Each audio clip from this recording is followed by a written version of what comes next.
First, let me say it very clearly. The Coca-Cola company, the Coca-Cola system does not tolerate discrimination, does not tolerate harassment.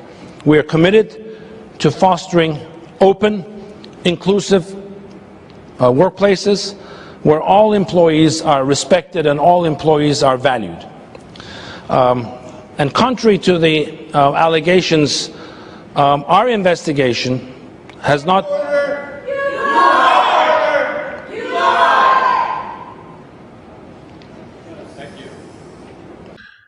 Interesting that, don't you think?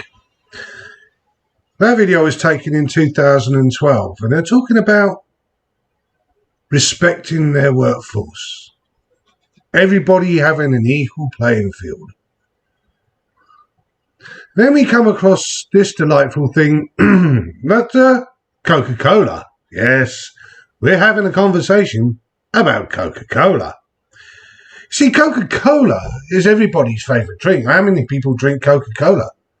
Many. But now we find that Coca-Cola is using this anti-racist training, try to be less white. I mean, how many people choose the colour of your skin from what you're born into? Again, this shows a very strange thing about puritanical race ideology. Where are we seeing that? We'll get to that in a bit. But here we go with the... let's pull that one up.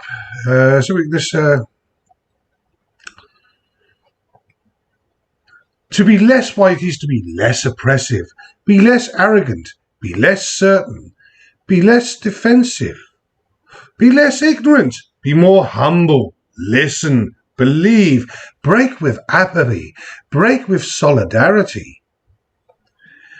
I mean, this person that wrote this, if you try to go to her LinkedIn page, now it doesn't exist. It's been removed. Isn't that amazing, eh?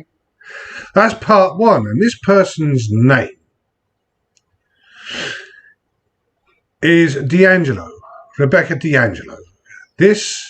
Robin D'Angelo. This lovely, charming woman who is full of vile hatred, rhetoric that is divisive and destructive.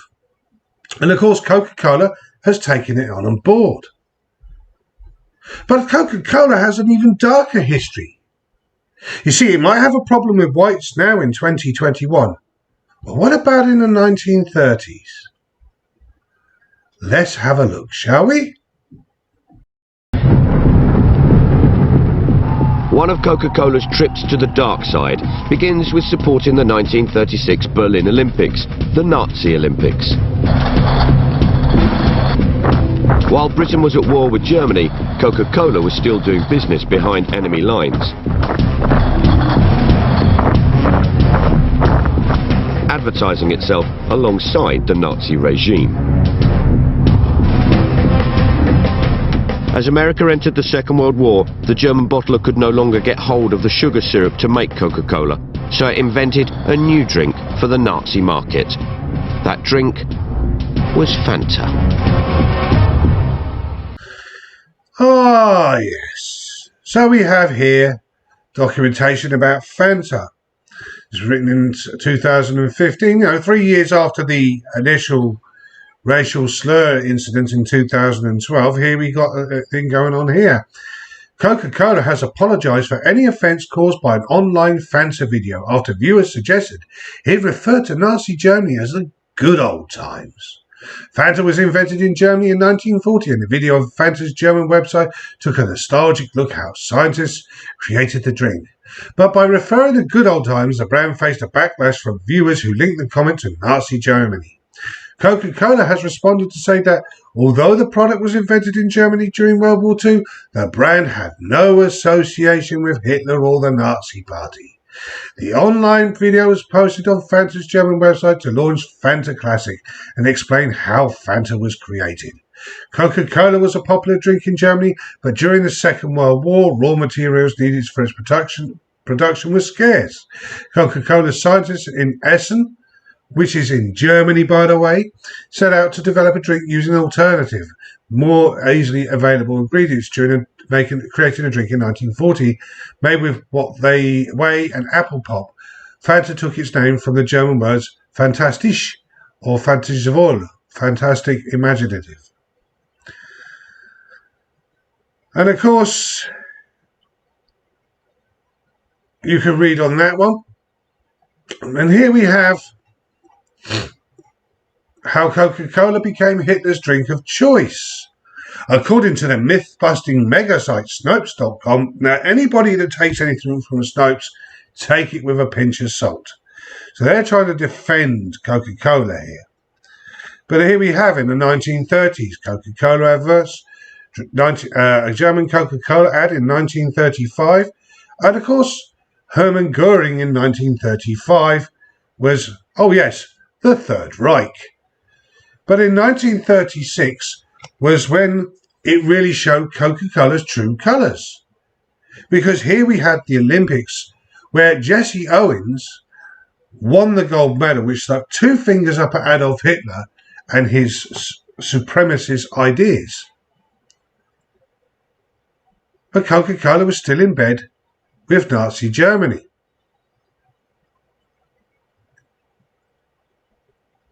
German soldiers being welcomed in the Sudetenland in German population.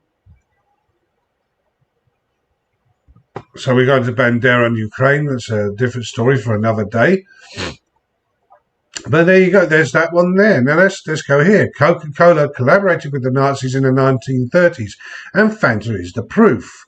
The not-so-sweet history of Coca-Cola. Fanta. The onset of the Second World War confronted the Coca-Cola Company with an acute irony for all the dogged efforts at building an overseas empire during the past decade and a half.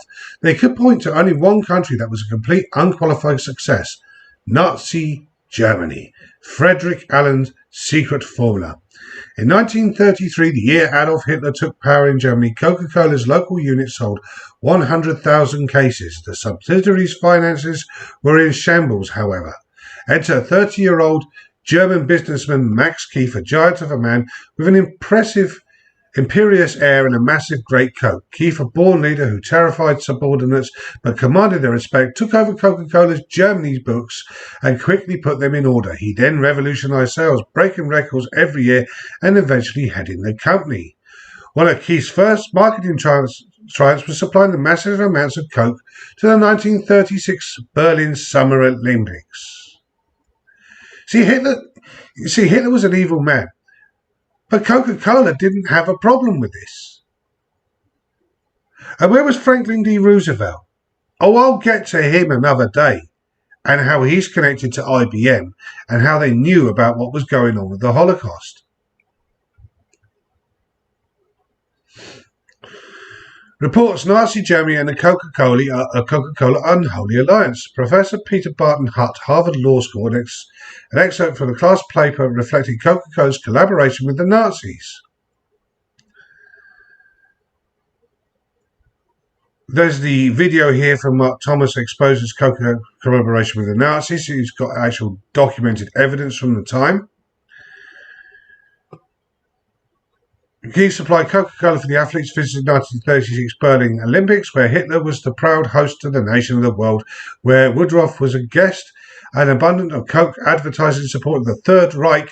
107. Keith cereal on a special event as Woodruff had done in America, to further Coke's image not as an American drink this time, but as a German drink in the Nazi Germany. For example, Coca-Cola appeared at Hitler youth rallies as Coca-Cola trucks accompanied the accomplishments of the German worker during the first 5 years of Hitler's rule.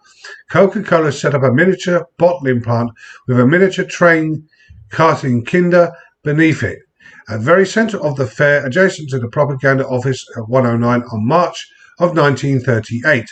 When Hitler's troops went into Austria, Keith convened the annual concessions convention with 1,500 people in attendance. Keith sat at the main table, a large swastika draped in front of him, encouraged his workers to continue the march to success.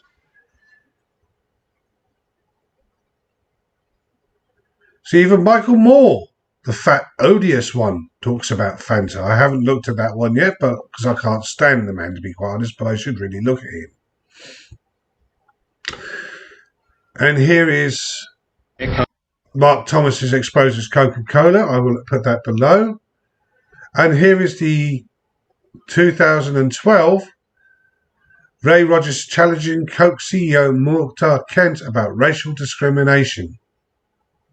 See, they have a huge history of this. So why don't we as consumers, realizing now how dark and horrible this company is, why are we still purchasing their goods? Yes, we like Coca-Cola, but is there other alternatives? Isn't Coca-Cola a very unhealthy drink? Let's put our money where our mouths are, and as a large buying block, don't buy Coca-Cola anymore, people. Because they are racist, they are bigoted, and they are anti-human.